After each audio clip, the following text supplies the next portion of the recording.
warahmatullahi wabarakatuh. Perkenalkan, saya Dita Marisa Putri, SEMM, yang merupakan dosen tetap di STIA Satya Negara Palembang. Video ini saya buat sebagai pernyataan diri dosen dalam unjuk kerja Tridharma Perguruan Tinggi atau PDD UKT PT. Salah satu mata kuliah yang saya ampuh pada prodi Administrasi Publik adalah Asas-Asas Manajemen. Mata kuliah Asas-Asas Manajemen merupakan mata kuliah wajib dengan bobot 3 SKS dalam satu semester.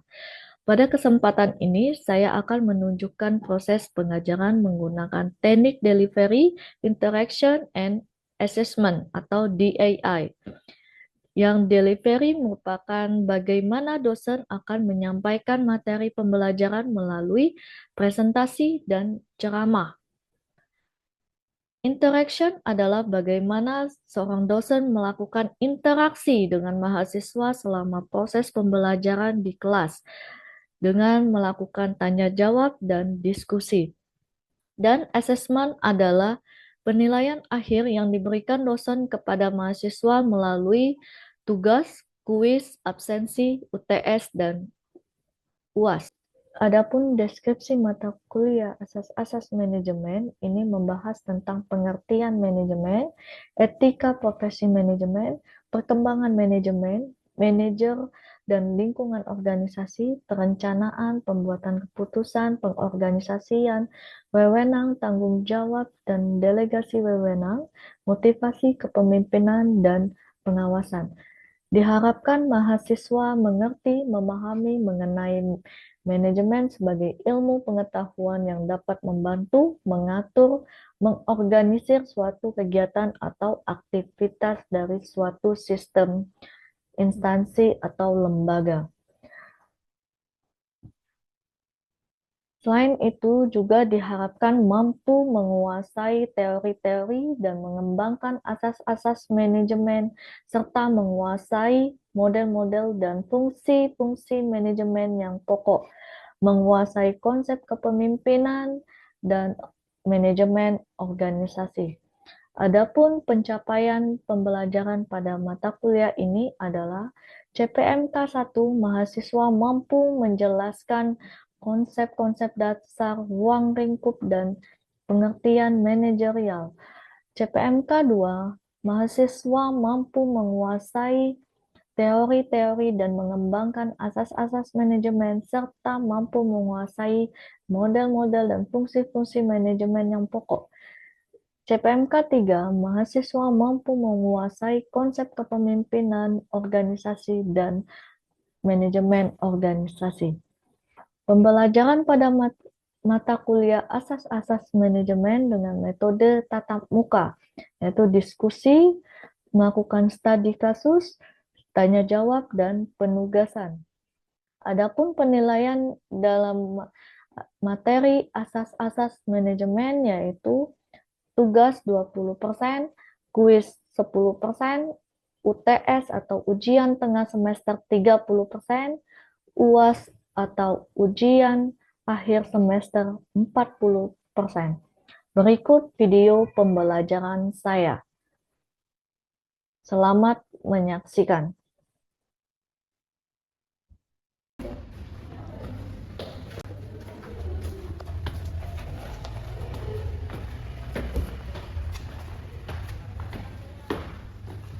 Selamat siang anak-anak. Siang, Bu. Semuanya? Baik, Bu. Oke ya, sebelum kita memulai ya mata kuliah kita siang ini, ya ada baiknya kita berdoa ya menurut agama dan kepercayaan masing-masing. Doa dimulai. Selesai.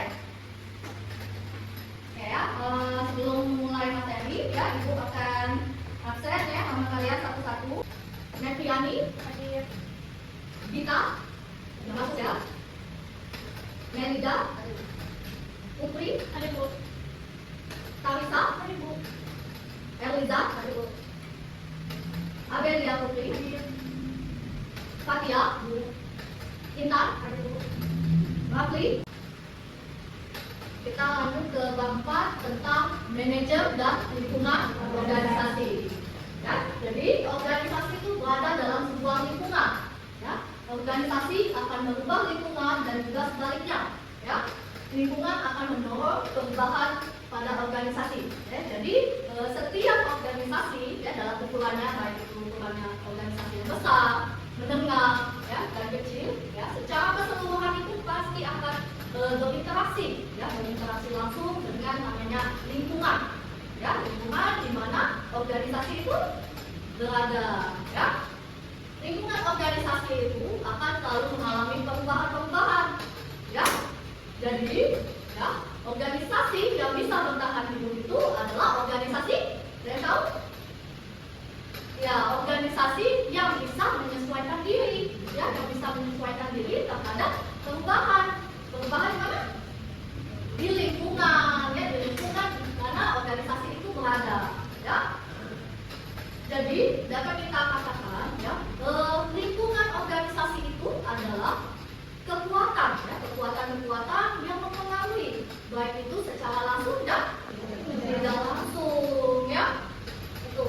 Jadi manajer perlu mempertimbangkan unsur-unsur dan kekuatan lingkungan eksternal, ya dalam setiap kegiatan. Manajer harus mengidentifikasi, ya menganalisis, ya mendiagnosa dan bereaksi terhadap kekuatan lingkungan baik berupa kesempatan, ya resiko, ya dan ancaman, ya yang mempunyai pengaruh terhadap operasi manajemen. Ya. Selanjutnya faktor-faktor lingkungan eksternal. Ya. Faktor-faktor lingkungan eksternal ini ada dua. Ya. Yang pertama lingkungan eksternal makro dan lingkungan eksternal mikro. Ya. Faktor yang mempengaruhi lingkungan eksternal makro. Ya. Yang pertama teknologi, ya. Yang kedua ekonomi, ya. Yang ketiga politik dan yang keempat sosial. Teknologi, ada yang tahu teknologi apa? Ya, jadi teknologi yaitu perubahan teknologi yang tidak bisa dikendalikan, ya kalau di dalam lingkungan eksternal makro, ya perubahan yang tidak bisa dikendalikan, ya perusahaan cuma bisa menyesuaikan, ya menyesuaikan diri terhadap perubahan teknologi, ya. Ini ada beberapa perusahaan juga yang mengalami kegagalan karena dia belum siap ya terhadap perubahan teknologi. Ya, contohnya apa? Contohnya perusahaan Nokia. Ada yang tahu Nokia? HP Nokia? Ya, sekarang kan tidak ada lagi ya karena sudah tutup. Ya, Nokia itu pada zaman saya sekolah itu ya, Nokia itu sangat ngetren ya, populer. Ya, semua orang ada HP Nokia. Itu HP Nokia N3310 yang tebal itu. Ya, nah dia strateginya bagus, ya. Dia tidak ada kesalahan, cuma dia tidak bisa atau belum siap, ya dengan perubahan teknologi, ya. Yang seharusnya teknologi HP sudah bisa internet, ya, sudah bisa WA, sosial media, ya. Tetapi karena ketinggalan zaman, ya, Nokia harus ditutup, ya. Yang kedua ekonomi. Nah, ekonomi ini misalnya dalam peningkatan ekonomi, ya, inflasi, ya, atau suku bunga, ya, itu ekonomi, ya. Yang ketiga itu politik, ya, diantaranya pergantian kepala negara, ya, konflik antara kudeta, ya, korupsi, kebijakan pemerintah, ya, serta program kesejahteraan, ya. Yang keempat sosial. Sosial itu pedoman hidup, ya, pedoman hidup yang menentukan bagaimana hampir seluruh organisasi dan manajer itu ya akan beroperasi. Ya, lingkungan ini mencakup agama, ya, kepercayaan, nilai-nilai, sikap, ya, itu sosial. Ya. Selanjutnya lingkungan eksternal mikro, ya, dari makro, ya, sekarang lingkungan eksternal mikro. Ya, unsur-unsur yang mempunyai pengaruh langsung terhadap organisasi. Ya, ini ada beberapa faktor juga ya dari eksternal mikro. Ya, yang pertama para pesaing, ya, pemasok, langganan, ya atau pelanggan, lembaga keuangan, ya, pasar tenaga kerja, ya, dan perwakilan pemerintah. Nah, coba ibu tanya ya, pesaing. Menurut kalian pesaing itu apa?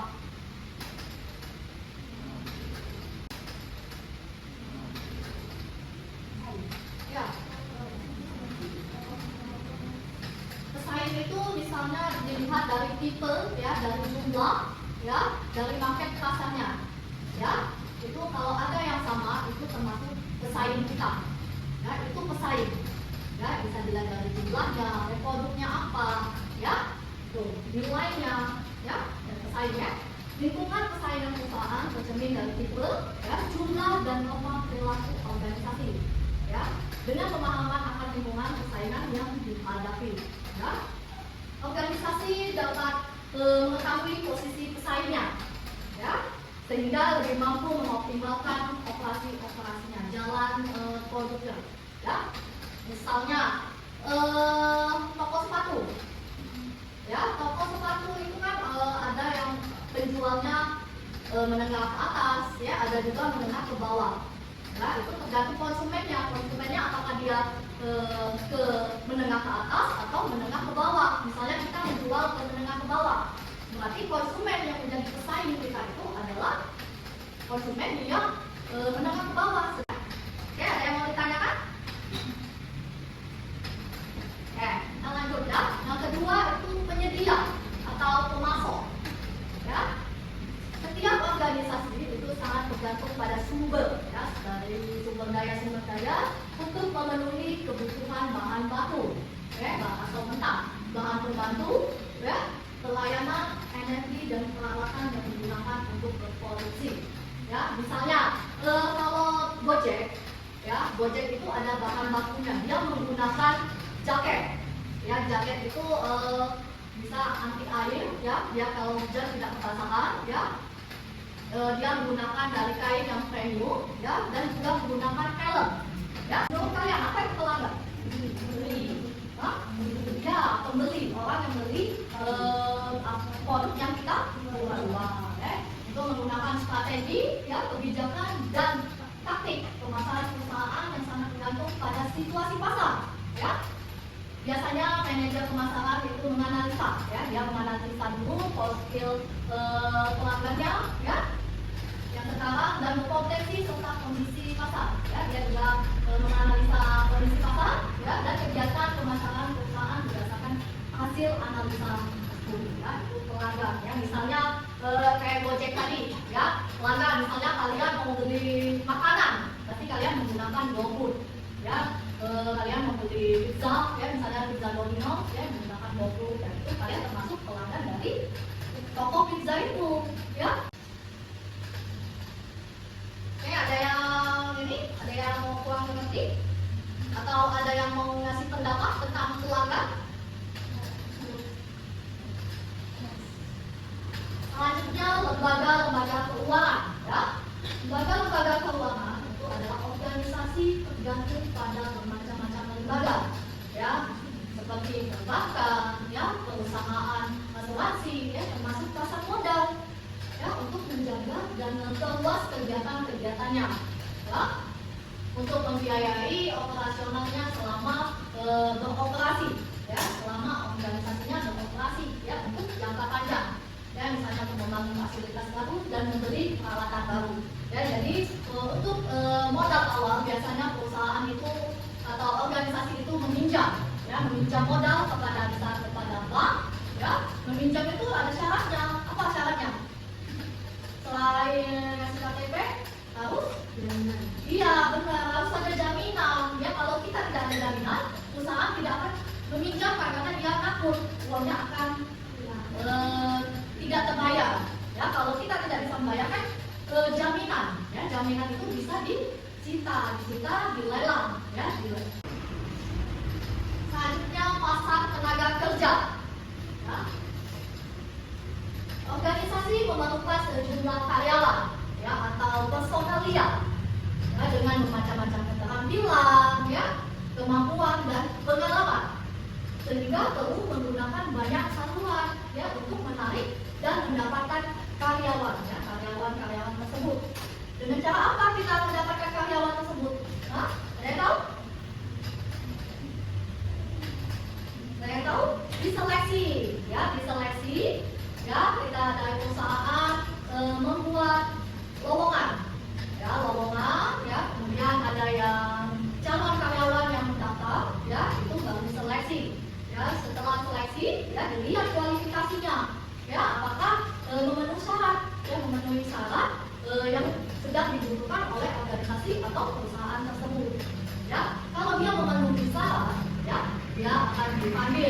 tahap selanjutnya. Apa tahap selanjutnya? Dites setelah dipanggil, ya, dites dulu kemampuannya. Ya, misalnya ya dari segi apa namanya? Kuliahnya sudah memenuhi syarat, misalnya di perusahaan membutuhkan bagian S1 manajemen. Ya, misalnya dia sudah lolos, terus dites di bagian manajemennya. Ya, kalau dia sudah memenuhi syarat, terus di tahap selanjutnya, tahap terakhir, apa tahap terakhir? Wawancara, ya, diwawancara dulu, ya. Setelah diwawancara, baru dia diangkat, ya, ditaruh di posisi yang dibutuhkan oleh organisasi atau perusahaan tersebut, ya. Itu, ya. Selanjutnya lingkungan internal organisasi. Lingkungan internal organisasi itu adalah kekuatan, ya, kekuatan yang ada di dalam organisasi atau perusahaan, ya, dan sifatnya itu dapat dikontrol, ya, oleh pihak manajemen, ya. Kekuatan-kekuatan yang ada dalam lingkungan internal tersebut itu ada 3. Yang pertama apa? Bekerja, ya. Yang kedua dewan komisaris, dan yang ketiga pemegang saham. Nah, selanjutnya organisasi dan lingkungan. Nah, ibu tanya dulu, ya, organisasi. Nah, apa itu organisasi? Kelompok, ya, benar. Ada yang lain? Organisasi itu adalah wadah, ya, atau tempat, ya, di mana adanya perkumpulan, ya, antara 2 orang atau lebih, ya, yang bekerja sama untuk mencapai tujuan yang sudah ditetapkan, ya. Ditetapkan oleh siapa? Organisasi, ya. Itu organisasi, ya.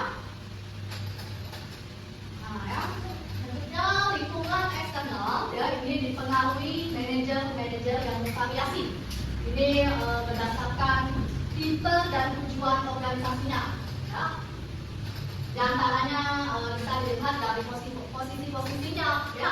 Kalau manajer itu kan ada tingkatan hierarkinya, ya. Ada yang masih ingat ada 3 tingkatan hierarki, ya. Top manager, yang kedua middle manager, ya. Satu lagi lower, ya, benar, lower manager. Kalau top itu pimpinan yang paling atas, misalnya CEO, ya, kepala direktur, ya. Kalau di kampus misalnya ketua, ya, kalau kampus di kita, ya, STIK, Satya Negara, ya, ketua, ya, itu tingkatan topnya. Kalau middle, ya, middle manajemen, ya, dan tahu tingkatan menengah, ya, tingkatan menengah. Misalnya apa? Manajer, ya, baik itu manajer keuangan, pemasaran, ya, manajer apa lagi? Iya, SDM, ya, tuh. Dan yang terakhir lower, tingkatan paling bawah, ya. Tingkatan paling bawah itu misalnya, supervisor, ya. Kalau staff itu termasuk para pekerja, ya. Tuh, ya. Manajer dan organisasinya memberikan tanggapan terhadap lingkungan ekstern, baik melalui usaha untuk mempengaruhi lingkungan eksternal makro dan perawalan, serta penyesuaian dengan kecenderungan lingkungan eksternal, ya. Nah, kalau usaha mempengaruhi lingkungan mikro, ini manajer dapat mempengaruhi pelanggan, ya, dengan cara periklanan, ya. Misalnya kalau kita mau membuka usaha, kita pasti akan melakukan apa? Biar dikenal semua orang. Dia promosi, melakukan periklanan, ya, periklanan, ya, membuat kerjasama, ya, dan perundingan dengan penyedia, ya. Misalnya kita membuka usaha tempat makan, ya, kita panggil influencer, ya, untuk mempromosikan usaha makan kita. Kenapa? Agar dikenal oleh masyarakat, dikenal oleh banyak. Selanjutnya peramalan dalam lingkungan eksternal makro, ya. Dari sumber-sumber informasi seperti laporan, ya, data dan statistik, publikasi bisnis dan jurnal perdagangan, ya. Semua sumber tersebut, ya, sumber informasi tersebut, ya, dapat dijadikan sebagai bahan, ya, bahan pertimbangan untuk apa? Untuk membuat perkembangan untuk masa yang akan datang, ya, sehingga para manajer bisa membuat kebijakan dan keputusan,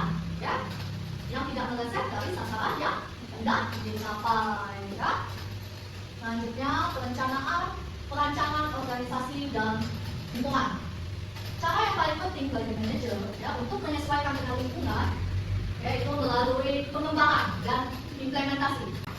Lanjut ya. Yang terakhir itu ada faktor yang mempengaruhi keputusan pada masalah etika. Ya, yang pertama hukum.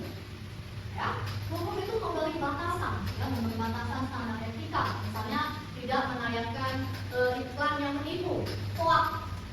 Ya, hukum kita dalam usaha itu harus menaati peraturan pemerintah hukum. Ya, itu ada undang-undangnya dan norma-normanya. Ya. Yang kedua, peraturan pemerintah tidak memproduksi barang yang membahayakan masyarakat. Misalnya apa? Membahayakan masyarakat. Apa? Ya, misalnya makanan yang kadangkala ada karyawan, ya, dia lupa mengecek kembali, ya, barangnya, ya, lupa mengecek kadaluarsanya sehingga ada pelanggan yang membeli, ya, dia makannya, dia sakit, ya, itu ya. Jadi karyawan atau pengusaha itu harus bisa, ya, menyeleksi ulang produk yang dijualnya, ya. Yang ketiga, kode etik industri dan perusahaan. Ada batasan apa yang bisa dan tidak bisa dilakukan oleh perusahaan. Ya, jadi kita harus mengikuti kode etik industri dan perusahaan. Ya, apa yang bisa ya dilakukan oleh perusahaan dan apa yang tidak bisa. Selanjutnya, tekanan-tekanan sosial. Jika perusahaan melakukan tindakan yang merugikan masyarakat atau lingkungan, masyarakat bisa melakukan protes, ya, protes atau memboikot hasil produk yang dijual oleh pengusaha tersebut, ya, dan bisa diajukan ke pengadilan, ya. Dan yang terakhir, tegangan antara standar perorangan dan kebutuhan organisasi menjadi kompleks atau rumit, ya. Faktor-faktor ini mempengaruhi etika manajer dan tingkatan pada bidang fungsi yang berbeda-beda. Ya, ya penjelasan kita tentang materi manajer dan lingkungan organisasi. Ya, oke. Silakan kalau misalnya ada yang kurang memahami tentang materi kita hari ini, manajer dan lingkungan organisasi, silakan bertanya. Ya, oke. Silakan siapa yang ingin bertanya? Ya. Assalamualaikum warahmatullahi wabarakatuh. Waalaikumsalam warahmatullahi wabarakatuh. Perkenalkan, nama saya Rifki Febrianti. NIM saya 231140. Baiklah, di sini saya akan bertanya kepada Ibu Rita. Mengapa penting bagi manajer untuk memahami komponen lingkungan eksternal organisasi? Ya, pertanyaan yang bagus ya. Jadi manajemen dapat membuat suatu keputusan yang lebih tepat dan lebih cepat. Hal ini dapat merespon perubahan terhadap pasar yang lebih baik dan kompetitif. Ya, itu penjelasannya ya. Atau ada yang mungkin yang bisa menambahkan ya dari penjelasan Ibu? Pendapat dari yang lain misalnya? Tidak ada ya, yang sudah mengerti ya semuanya ya. Oke ya. Kalau tidak ada yang mau bertanya lagi ya, mungkin sampai di sini dulu ya materi kita minggu ini. Kita lanjut lagi minggu depan